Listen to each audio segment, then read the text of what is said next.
अपूर्वानंद झा जी जो हैं हिंदी के प्रोफेसर हैं दिल्ली यूनिवर्सिटी में, और उनका इतिहास रहा है। एक्चुअली वो शहरी नक्सली हैं। वामपंथी ने चुन चुन के नक्सलवादियों को प्रोफेसर में दिल्ली यूनिवर्सिटी में और जवाहरलाल नेहरू यूनिवर्सिटी में बहाल किया था, और उसी का फल आज हम भोग रहे हैं। और इन्होंने एक 2 व्हाट्सएप ग्रुप बनाया जिस पर मैसेज देते थे कि दंगे कैसे करना है, कहाँ रोड ब्लॉक करना है, कहाँ मारपीट करनी है, शाहीन बाग के दंगे में पैसे कहाँ से आए, किसको किसको पैसे दिए गए, और जिसको जिसको पैसे दिए गए उसने आधा पैसा खर्च किया, आधा पैसा अपने घर में रख लिया। यह भी बैंक के स्टेटमेंट से साबित हो गया है। वामपंथियों का एक वकील का गैंग है जो लोगों को जमानत करवाता है, तो यह गैंग भी तैरने लगता है। व्हाट्सएप ग्रुप पर वकील का नंबर आपको मिलने लगेगा कि आप दंगा करो और इस वकील से संपर्क करो। लेकिन क्या कभी देखा है पिंजरा तोड़ गिरोह को अपने बुर्का के खिलाफ आंदोलन करते हुए, मुस्लिम महिलाओं के उत्पीड़न के खिलाफ आंदोलन करते हुए, 3 तलाक के खिलाफ आंदोलन करते हुए? शाहीन बाग में रवीश कुमार का कितना स्वागत और सत्कार हुआ था, वही दूसरे पत्रकार गए थे, हाथापाई कर लिया गया था शाहीन बाग के लोगों को द्वारा। अब अपूर्वानंद जी किसी भी हालत में बचने वाले नहीं हैं, क्योंकि ये बहुत दिन से दिल्ली में नक्सलाइट को मदद करते थे, दंगों में सहभागी बनते थे। ताहिर हुसैन ने तो इन लोगों की पोल पट्टी खोल दी है। ताहिर हुसैन ने यह भी बता दिया है कि दंगे की प्लानिंग कैसे हुई थी, वहाँ से मुस्लिम बच्चों को हटाने की क्या तैयारी थी, हथियारों का इंतजाम किस तरह किया गया था, व्यूह रचना किस तरह की गई थी कि कहाँ से हमला किया जाएगा। उनका एक मोहरा पकड़ा गया है, तो अब जनरल पकड़ा जाएगा, और वो जनरल हैं अपूर्वानंद जी। यह तो प्री प्लान था कि जिस समय में डोनाल्ड ट्रंप आ रहे हैं उस समय में इतना दंगा भड़काया जाए कि दुनिया का ध्यान दिल्ली पे आए। सबसे सुरक्षित कोई देश मुस्लिमों के लिए है या किसी भी धर्म के लिए है तो भारत है। इंडिया को बदनाम करने के लिए, भारत को बदनाम करने की जो साजिश रची जा रही है, ये सर्वनाक है। ये लोग संविधान के आड़ में देशद्रोही काम करते हैं। दोस्तों नमस्कार, आज हम बात करेंगे दिल्ली के दंगों के बारे में। जो दिल्ली में जो दंगे हुए थे, अब एक सबसे बड़ा बयान आया है कि गुलसिफा हैं, उन्होंने अपने बयान में दर्ज कराया है पुलिस के सामने कि जो अपूर्वानंद झा हैं वो कहीं ना कहीं इस खेल के अंदर भी शामिल थे। वाकई आपको पता होगा कि डीयू के प्रोफेसर हैं। अगर ऐसे प्रोफेसर और ऐसे दंगों में शामिल होंगे तो वो अपने छात्रों को क्या पढ़ाएंगे। दूसरी बात हम यहाँ पर करेंगे कि जो हिंदू विरोधी और देश विरोधी जो ताकत है और जो ताकतों को बढ़ावा देते हैं रवीश कुमार जी, उसके लिए भी चर्चा करेंगे। हमारे साथ सतीश झा जी हैं। सतीश सर, क्या देखते हैं, आप भी झा हैं, अपूर्वानंद झा भी हैं, वो भी, आपकी विचारधारा क्या है और उनकी विचारधारा क्या है कि दिल्ली के दंगों के मास्टरमाइंड हैं वो? देखिए, अपूर्वानंद झा जी जो हैं हिंदी के प्रोफेसर हैं दिल्ली यूनिवर्सिटी में, और उनका इतिहास रहा है। एक्चुअली वो शहरी नक्सली हैं, या यूँ कहें कि दिल्ली में शहरी नक्सली के सरगना हैं दिल्ली विश्वविद्यालय के प्रोफेसर अपूर्वानंद जी, जिनका यह काम रहा है कि शहरी नक्सली को उभारना, शहर में नक्सलवाद फैलाना। ये दिल्ली यूनिवर्सिटी में जो सन 70 और 80 के दशक में जितने प्रोफेसर की बहाली हुई थी जेएनयू में और दिल्ली यूनिवर्सिटी में, वो कम्युनिस्ट वामपंथियों की बहाली हुई थी, और वामपंथी ने चुन चुन के नक्सलवादियों को प्रोफेसर में दिल्ली यूनिवर्सिटी में और जवाहरलाल नेहरू यूनिवर्सिटी में बहाल किया था, और उसी का फल आज हम भोग रहे हैं। इन लोगों ने दिल्ली दंगे में उमर खालिद, गुलिस्ता और अपूर्वानंद जी की तिकरी ने मिल करके दंगे की व्यूह रचना रची, और इन्होंने एक 2 व्हाट्सएप ग्रुप बनाया जिस पर मैसेज देते थे कि दंगे कैसे करना है, कहाँ रोड ब्लॉक करना है, कहाँ मारपीट करनी है।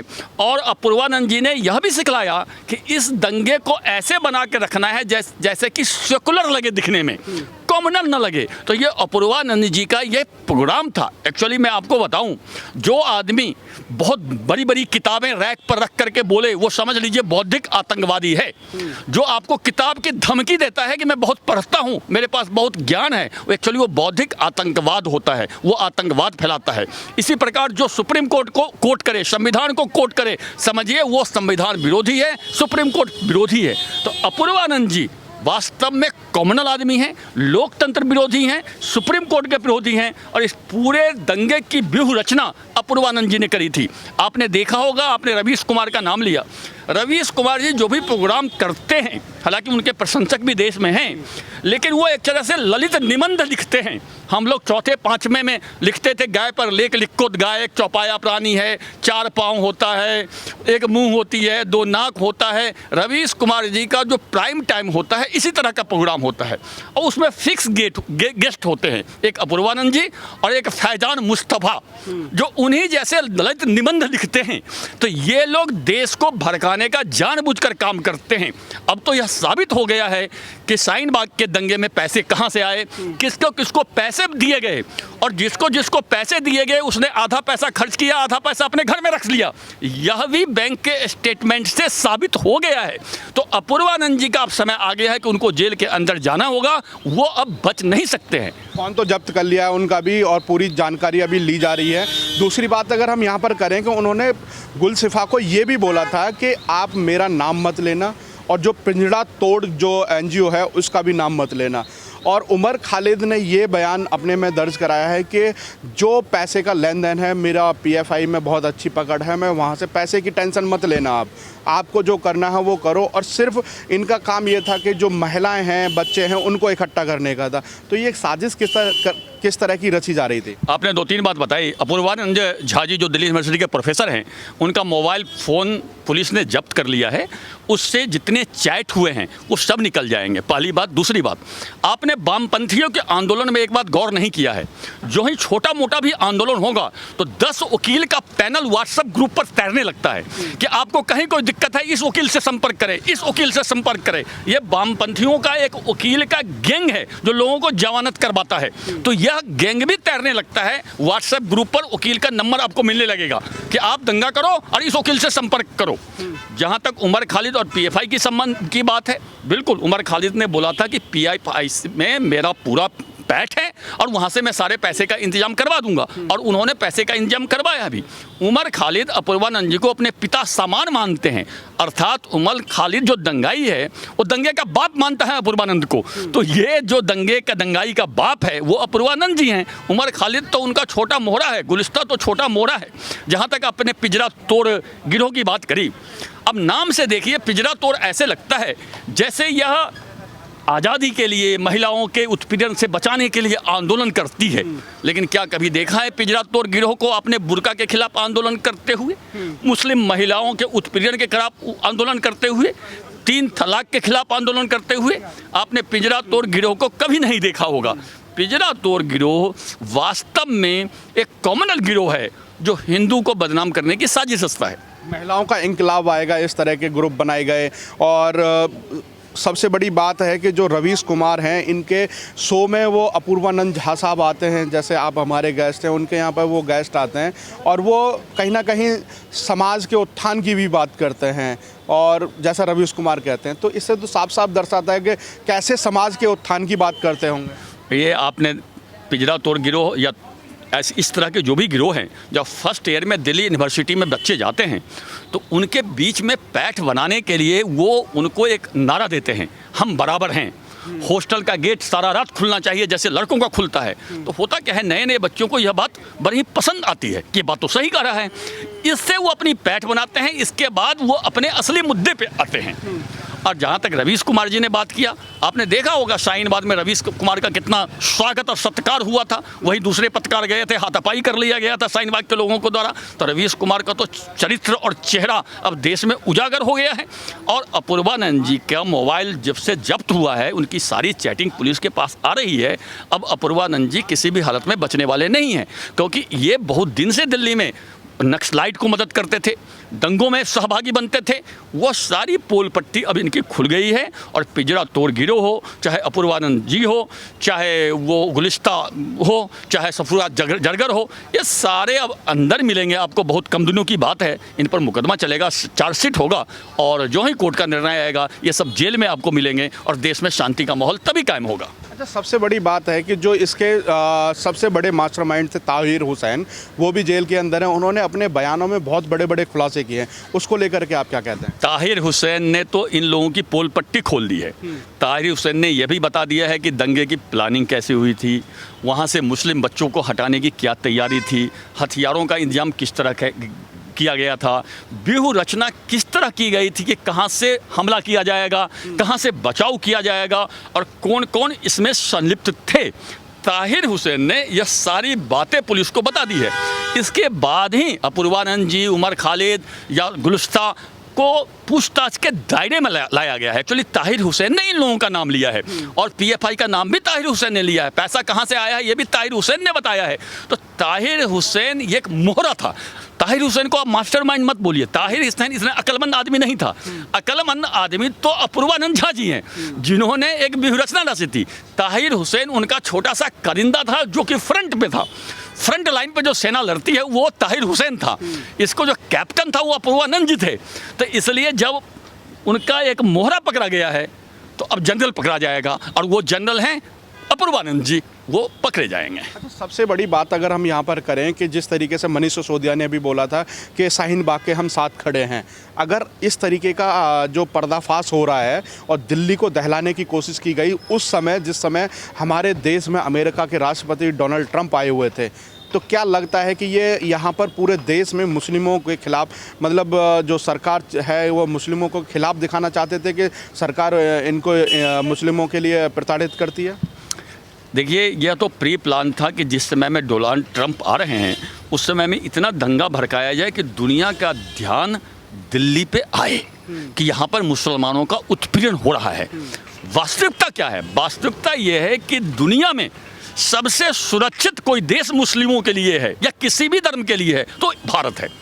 आप भारत के अलावा किसी और देश में चले जाइए, इतना मुस्लिम या कोई भी अन्य कास्ट का लोग सुरक्षित है ही नहीं। आप अगल बगल में किसी देश में चले जाइए, पाकिस्तान में चले जाइए या 54 इस्लामी कंट्री है कहीं चले जाइए, वहाँ भी मुस्लिम सुरक्षित नहीं है।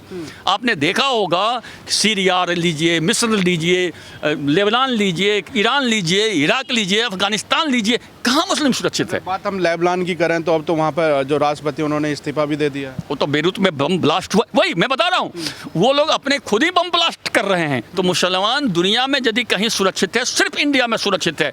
और फिर भी इंडिया को बदनाम करने के लिए, भारत को बदनाम करने की जो साजिश रची जा रही है ये सर्वनाक है। यहाँ पर तो सबको वोट देने का अधिकार है, सबको अपनी बात कहने का अधिकार है। और आश्चर्य लगेगा, लोग टीवी पे आके कहते हैं कि मुझे बोलने का अधिकार नहीं है। यदि आपको बोलने का अधिकार नहीं है तो ये बात टीवी पर आकर बोलने का अधिकार कैसे हो गया? आपको हंसी आएगी इनकी मूर्खतापूर्ण बातों से। तो ये लोग जानबूझ के भारत को बदनाम करना चाहते हैं, भारत को कमजोर करना चाहते हैं और इन लोगों का यह षड्यंत्र है, जो षड्यंत्र अब पुलिस पर्दाफाश कर रही है इन लोगों का। अच्छा, बात अगर हम यहाँ पर करें कि जिस तरीके से प्रायोजित ढंग से यहाँ पर ये दिल्ली के दंगे किए गए कि मुस्लिमों के खिलाफ मुस्लिमों को उत्पीड़न हो रहा है, इस आवाज़ को दुनिया तक पहुँचाया जाए। अगर हम आज की बात करें तो मुसलमान तो कह रहे हैं कि राम मंदिर बन गया, हम इसको तोड़ देंगे। नहीं, मैं इसको दूसरे ढंग से देखता हूँ। वास्तव में राम मंदिर का जो फैसला सुप्रीम कोर्ट से आया, इसके बाद यह मुद्दा ख़त्म हो गया था और आम मुसलमान के लिए भी मुद्दा ख़त्म हो गया है। जो गांव में मुसलमान रहता है उसके लिए अब यह मुद्दा रह नहीं गया। लेकिन जो 5-7 ऊपर के मौलाना टाइप के लोग हैं जिनकी रोजी रोटी इससे चलती थी, उनका रोजी रोटी भी खत्म हो जाएगा। तो वो अपने रोजी रोटी को कैसे खत्म होने देंगे? इसलिए वो कह रहे हैं कि मैं कभी तोड़ के फिर मंदिर को मस्जिद बना लूँगा। एक्चुअली वास्तव में उनका मन भी ये नहीं है, उनको अपनी रोजी रोटी चलानी है। जो उनका समाज दबा कुचला है, पीछे है, उनसे पैसे ऐंठने हैं। तो ये पैसे कमाने का चक्कर है, रोजी रोटी चलाने का चक्कर है। इसलिए यह अनर्गल प्रलाप कर रहे हैं, अनर्गल बयान दे रहे हैं। लेकिन यह बयान खतरनाक है क्योंकि उन्हें ये नहीं पता कि हमारे इस बयान से दूसरे तरफ क्या प्रतिक्रिया होगी। संविधान के खिलाफ भी तो जा रहा है ये बयान। संविधान के तो ये लोग कभी नहीं मानते हैं। आप बताइए, संविधान में लिखा हुआ है कि देश में कॉमन सिविल कोड होना चाहिए, समान नागरिक संहिता होना चाहिए। हमेशा विरोध करते हैं ये। संविधान को कहाँ मानते हैं? सुप्रीम कोर्ट ने साहबानों वाले केस में फैसला दिया था, इन्होंने संसद से बदलवा दिया प्रेशर डाल करके। ये संविधान को कौन सा मानते हैं? मैंने पहले बताया, जो आदमी संविधान की बात करे वो समझ लीजिए फर्जी आदमी है। वो संविधान को नहीं मानता है, वो सुप्रीम कोर्ट को नहीं मानता है, वो संविधान की आड़ लेने की कोशिश कर रहा है। ये लोग संविधान के आड़ में देशद्रोही काम करते हैं। ओवैसी हैं, वो बार बार याद दिलाते रहते हैं कि हम बाबरी को जिंदा रखेंगे। वो भी संविधान की शपथ लिए बैठे हैं। ओवैसी एक्चुअली शिया मुसलमान है, इनकी सुन्नी में स्वीकारता है नहीं। भारत में ज़्यादातर सुन्नी मुसलमान हैं, तो अपने को सुन्नी में ज़्यादा स्वीकार्य बनाने के लिए ओवैसी अनर्गल प्रलाप करते रहते हैं। फिर हैदराबाद एक मुस्लिम बहुत क्षेत्र है और एक सीट जीतते हैं ओवैसी। आप क्या चाहते हैं कि वो भी सीट बेचारा हार जाए? जाए, यदि ये बात ना बोले तो ओवैसी हैदराबाद से हार जाए। इसलिए उनकी मजबूरी है अपनी सीट बचाने के लिए 1 से 2 MP ओवैसी के पार्टी का होता है, और इनके बात को हम लोग ज़्यादा तवज्जो देते हैं। तवज्जो इसलिए देते हैं कि इनका बात खतरनाक होता है। तो सरकार को चाहिए कि इन पर उचित कार्रवाई करे, लेकिन सरकार कार्रवाई इसलिए नहीं करती है कि कहीं हीरो न बन जाए। लेकिन अब वो समय चला गया है, हीरो बन जाए या ना बने इसके चक्कर में हमें नहीं पड़ना चाहिए। यदि कोई गलत बोलता है तो उसे गलत बोलना चाहिए और उस पर कार्रवाई करनी चाहिए। अच्छा, सबसे बड़ा सवाल यहाँ पर यह खड़ा होता है कि लखनऊ के अंदर जब योगी आदित्यनाथ ने पोस्टर लगाए तो कोर्ट ने स्वतः संज्ञान लिया था कि आप किसी के नाम को ऐसे ओपन नहीं कर सकते हो पोस्टर लगा करके। तो यहाँ तो खुले आम धमकियाँ हैं। अगर हम मुस्लिम पर्सनल लॉ बोर्ड की बात करें, वो खुलेआम धमकी कह रहा है कि हागिया सोफिया की तरह हम इसको कैप्चर कर लेंगे राम मंदिर को। तो इस तरह की खुली धमकियाँ, तो क्या लगता है कि स्वतः संज्ञान कोर्ट को लेना चाहिए? मैं बताता हूँ, 70 से 80 के दशक में जितने प्रोफेसर की बहाली हुई थी, सरकारी कार्यालयों में बड़े बड़े पोस्टों पे बहाली हुई थी, वो सभी वामपंथी विचारधारा के लोग थे। अब धीरे धीरे वो रिटायर्ड हो रहे हैं, इसलिए वामपंथी को सपोर्ट करने के लिए वो स्वतः संज्ञान लेते थे। अब जो देशभक्त विचारधारा के लोग आ रहे हैं, उन्हें किसी को परेशान करने की नीयत नहीं है। वो जायज़ को जायज़ कहते हैं, दीन को दीन कहते हैं, रात को रात कहते हैं। तो स्वतः संज्ञान लेने की क्या बात है? बयान तो गलत है ही, यदि ऐसा बयान तो खतरनाक है ही। इस पर हमारे हिसाब से बिल्कुल सुप्रीम कोर्ट को कार्रवाई करनी चाहिए, सुप्रीम कोर्ट को संज्ञान लेना चाहिए। पता नहीं सुप्रीम कोर्ट क्यों संज्ञान नहीं ले रही है। हालांकि मैंने सुना है दिल्ली में कि कोई वकील PIL दायर कर रहा है, मुकदमा दायर कर रहा है, और हमें उम्मीद है उस मुकदमा दायर करने के बाद असुद्दीन ओवैसी पर जरूर कार्रवाई होगी।